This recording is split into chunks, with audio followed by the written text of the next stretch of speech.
තව මාස 6ක් යන්නට කලින් අපේ රටේ හිටපු රාජ්‍ය නායකයන්ගෙන් එක්කෙනෙකුට heart attack එකක් අනිවාර්යයෙන්ම එන්න පුළුවන්. ඕනම කෙනෙකුගේ හස්ත රේඛා බැලුවාම මට කියන්න පුළුවන් එයා අනාගතයේදී හිගන්නෙක් වෙනවද එහෙම නැත්නම් කෝටිපතියෙක් වෙනවද එයා මැරෙන්නේ කවද්ද මේ ඕනම දෙයක් මේක ඇතුලේ යක්කු පෙරේතෝ කුම්බාණ්ඩයෝ හැමෝම ඉන්නවා. මේ වගකීමෙන් කියන්නේ මේ කැමරාවට කියන්නේ මේක ඇතුලේ යක්ෂාත්ම ඉන්නවා. ඕනම කෙනෙකුට පුළුවන් මේකට අභියෝග කරන්න. යක්කුන්ගෙන් වැඩ ගන්න එකම මෑනියෝ මේ දෙන්නා එකතු කරපන්. කිව්වොත් අනිවාර්යෙන් කරනවා. මේ දෙන්නා කඩපන්. කිව්වොත් අනිවාර්යෙන්ම සදාකාලිකවම කඩලා දානවා. මේක බලන්න හොදට මේක දියබල්ලෙක්ගේ ඔළුවක්. මගේ තාත්තා විසින් මට දීපු මේ තියෙන්නේ හරක් ඇටකටු. මේ තියෙන්නේ හරක් අං. ඉන්දියාවේ පමණයි මේකෙන් තව එකක් තියෙන්නේ. මේකෙන් තමයි වශීගුරුකම් කරන්නේ. තමන්ගේ ආදරවන්තයා අතින් ගොඩාක් අමාරුවේ වැටිලා දරුවෙක් ලැබෙන්න ඉන්නවා. මේ වගේ ප්‍රශ්න අනන්ත අප්‍රමාණයි. බඩපලාන කෙවතු කාන ලිබෙරාන එම්මා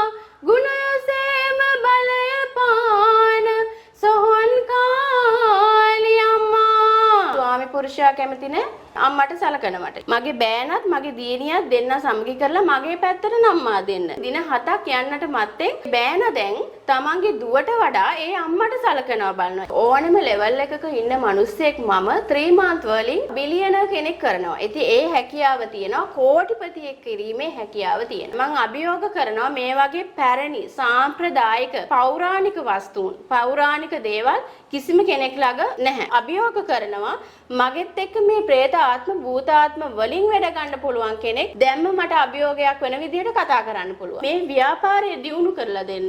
කිව්වොත් අනිවාර්යෙන් කිරි උතුරන්න වගේ ඒ ව්‍යාපාරය දියුණු කරනවා. ශිවගිනි අම්මේ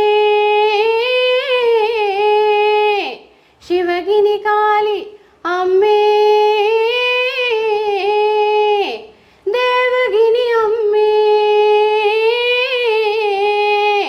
වඩින් මෙරගට කාලි අම්මේ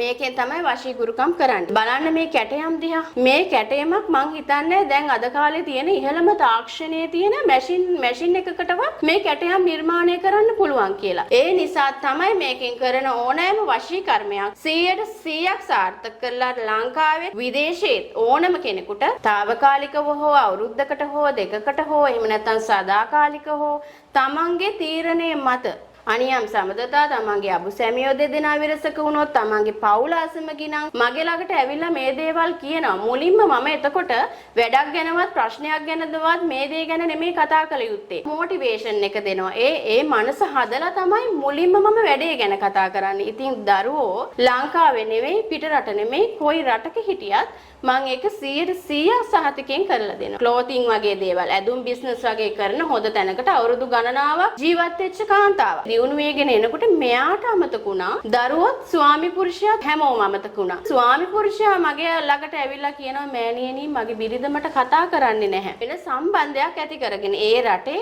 එයාට එයාගේ සැමියාවත් එයාගේ දරුවොත් අමතක වෙනවා. ඉතින් මේක තමයි ප්‍රශ්නේ.